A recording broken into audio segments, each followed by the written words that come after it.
Hey everybody, thanks for joining me today. Today we're going to be talking about safety while you're doing your DIY project at your home. We're going to go through some tips that are really going to help you complete your project with fewer injuries than normal.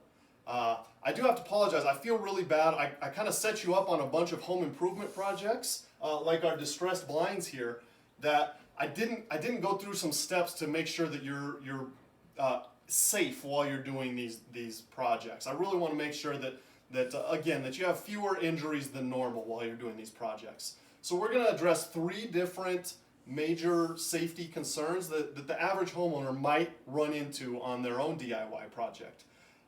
So the first one we're going to talk about is hitting a nail with a hammer, right?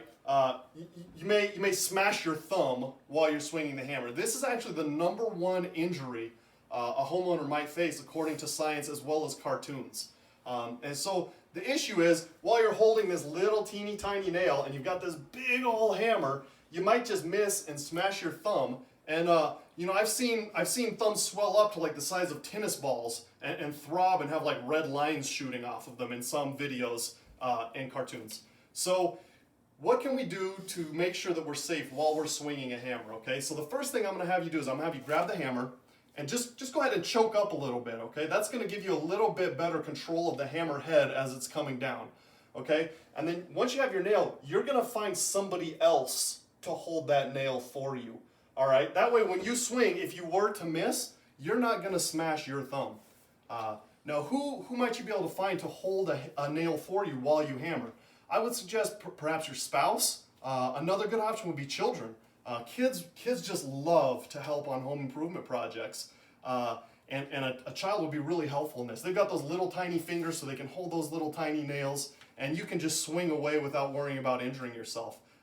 Don't forget, as you're doing this, that home repair is a family affair, so keep that in mind. Now, another thing that a homeowner might run into while doing a project is the need to get up on a ladder. Maybe just a little 6-foot step ladder like this. Now, I don't know, maybe you're like super old or you're just a fraidy cat, but ladders can be really dangerous. So if you are super old or a fraidy cat, this is a good tip for you here. So you're going to take your ladder, and what you're going to want to do is you're going to want to set it on top of a large pile of pillows and blankets.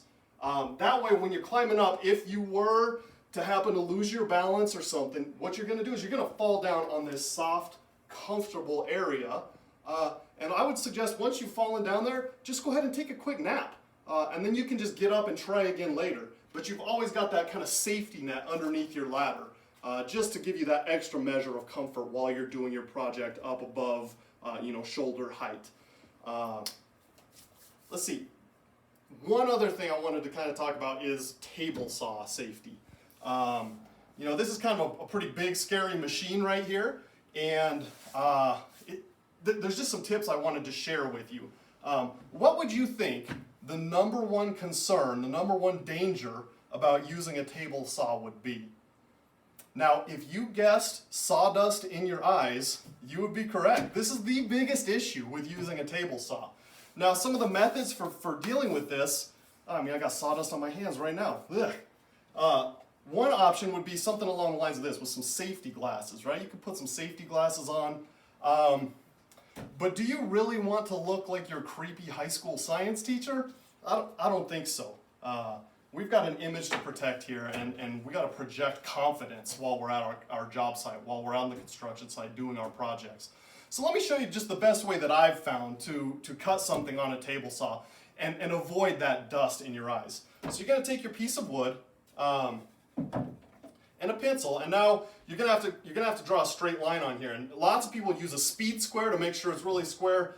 I've found that you can really just eyeball something, and it's pretty stinking close to straight. So once you've got that nice straight line, here's the next step you're gonna do. Okay, you're gonna grab your piece of wood.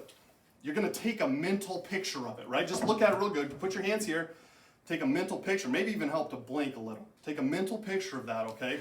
Now, once you get the saw running, you're gonna go ahead and close your eyes to protect from the dust, right? And then all that's left, you got your eyes closed, you just grip it and rip it, okay? Grip it and rip it. With your eyes closed, no dust in your eyes, okay? This is the best way I've found to keep dust out of my eyes. Really, it just comes down to trust. You just gotta trust yourself like I trust you.